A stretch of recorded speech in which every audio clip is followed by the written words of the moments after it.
Good evening, this is Zaid Aladdin with the latest news. His Majesty King Abdullah inaugurates the Ministry of Health's Strategic Medical Inventory warehouse in Zarqa.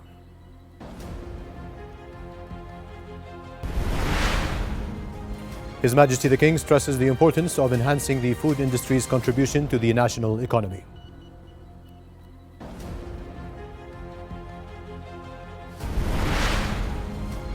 His Royal Highness Crown Prince Al Hussein attends the Future Investment Initiative Conference in the Saudi capital, Riyadh.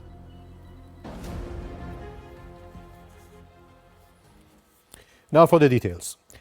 His Majesty King Abdullah inaugurated the Ministry of Health's Strategic Medical Inventory warehouse in Yajuz area, which aims to bolster the medical stockpile in Jordan for an additional 4 months. The establishment of the warehouse comes within Jordan's vision to enhance the strategic stockpile of food, medicine and energy. His Majesty was briefed by Health Minister Firas Hawari on the importance of the warehouse, which will supply medicines to sub-warehouses in governorates, hospitals, health directorates and primary healthcare centers.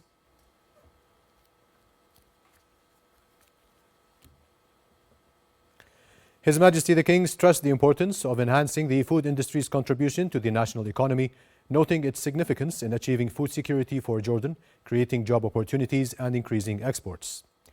During a meeting at Al Husseiniya Palace with the concerned representatives from the public and private sectors, His Majesty called for accelerating the implementation of the economic modernization vision in a way that supports sector growth and contributes to the promotion of food exports in international markets, especially in European countries and the United States.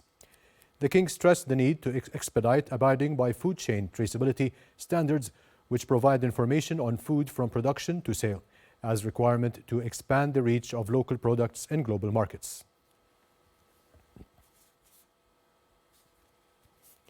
His Royal Highness Crown Prince Al Hussein is participating today in the Future Investment Initiative Conference in the Saudi capital, Riyadh. The Crown Prince will attend several sessions over the course of 3 days. The conference highlights pressing global issues such as economic instability, the rising cost of living, disparities in healthcare, social inequality, and political tensions that transcend borders.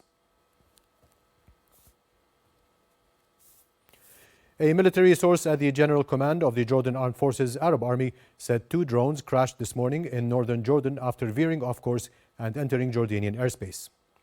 The source added that the drones came down in the Wadi Sidor area in the Irbid Governorate, saying the crash sparked a fire in forest area that was later contained by civil defense teams. A military engineering team was dispatched to the site to ensure it was free of explosives that could threaten the safety of citizens and property.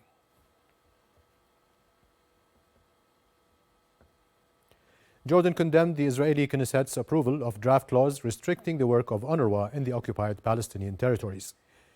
Foreign Ministry spokesperson Sufyan al-Quda said these measures are a blatant violation of international law and Israel's obligation as an occupying power. Meanwhile, Jordan called for an emergency meeting of the Arab League at the level of permanent representatives to discuss a joint Arab response to the serious and unlawful laws enacted by the Israeli Knesset. Jordan also condemned the attack on a UN peacekeeping contingent in southern Lebanon, which injured 8 Austrian soldiers, and voiced full solidarity with the Austrian government and people.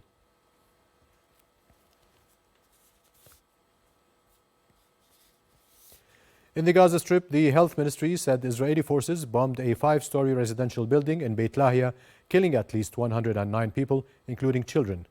Israel's siege of northern Gaza entered its 25th day, with health officials saying that more than 1,000 Palestinians have been killed since the offensive began.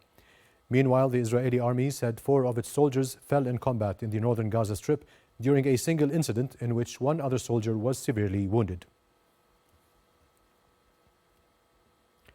Over to Lebanon, medical officials said at least 63 people have been killed in Israeli attacks on eastern Beqa' Valley. Lebanese state media said Israeli tanks have rolled into the outskirts of the village of Khiyam, their deepest incursion yet into South Lebanon in the ground operation launched last month.